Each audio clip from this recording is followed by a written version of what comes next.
What's up, guys? Theo here, and welcome back to the It Factor MMA. So today I'm going to be breaking down the first fight of UFC 297, Jimmy Flick versus Malcolm Gordon. Right now on DraftKings, Malcolm Gordon is a minus 130 favorite, and the comeback on Jimmy Flick is plus 105. And I'm going to be taking a 0.25 flyer on Jimmy Flick here, I think, guys.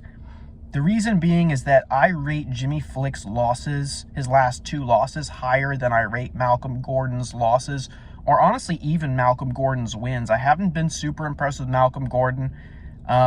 He lost to Muhammad Mukayev, who, yes, is really good, but that was an absolutely terrible fight.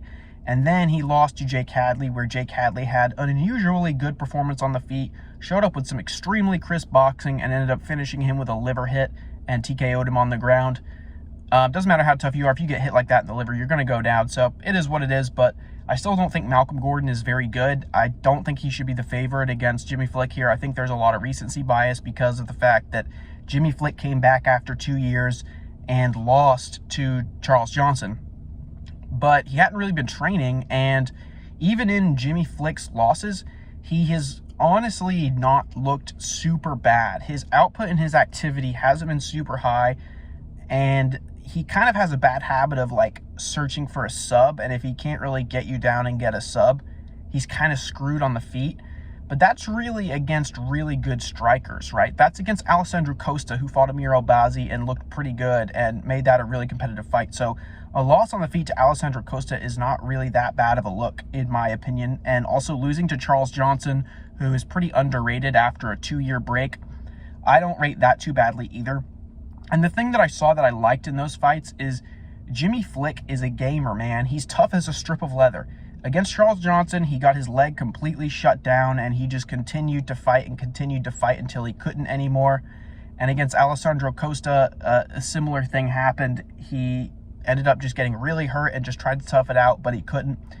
He never really, stopped trying to win in those fights. In both of them, he was clearly being outclassed on the feet and clearly losing, and he still was trying the entire time, even though he got stumbled by Johnson, and again, his leg got destroyed by Costa. I liked that he never quit trying the entire time he was fighting. You compare that to Malcolm Gordon. Malcolm Gordon just kind of falls apart whenever, you know what I'm saying, he gets in there with someone who's more skilled in any way than him. He's way too willing to engage people on the ground that are better grapplers than he is, and he is supposedly a really good grappler, but he's probably not as good as Jimmy Flick. Jimmy Flick is kind of a jiu-jitsu specialist, and I just feel like when Jimmy Flick is in a fight, even when he's losing, he looks a lot more composed than Malcolm Gordon looks.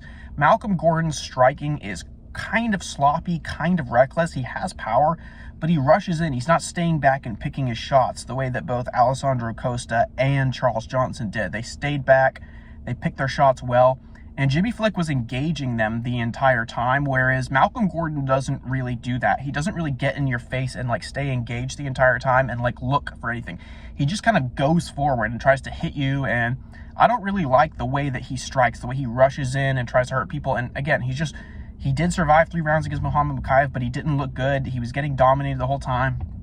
And yeah, I just don't think he's as locked in and his game when he's in the octagon as Jimmy Flick is. So at underdog odds, I think that there's value on Jimmy Flick here.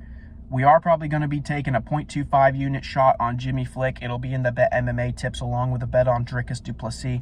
Not going to take a huge flyer on him because I do think the fight is a hair above being a 50-50 fight. I could see Malcolm Gordon winning early rounds and whatnot, but ultimately I trust Jimmy Flick to stay in the fight. I don't think he's going to take as much damage from Malcolm Gordon as he did from Johnson and from Costa. And given that I don't think he's going to take as much damage and be in the fight longer, and considering Malcolm Gordon's tendency to fall apart and unravel in fights, give me Jimmy Flick here to find some kind of late submission or something like that. I mean, Malcolm Gordon he's way too live to engage his opponent on the ground. He knew that Muhammad Mukayev was a gigantic grappling threat, and he still engaged him on the ground and spent 3 rounds sitting underneath him. Get off the ground, dude. Try to get off the ground. You're not going to beat Muhammad Mukayev in a grappling match. And I just think because of that, Jimmy Flick is live to find a late submission or a finish here. I don't think he's going to like quit and give up the way that I kind of see Malcolm Gordon do sometimes. So plus 105, we're going with Jimmy Flick, guys. Keep it locked in.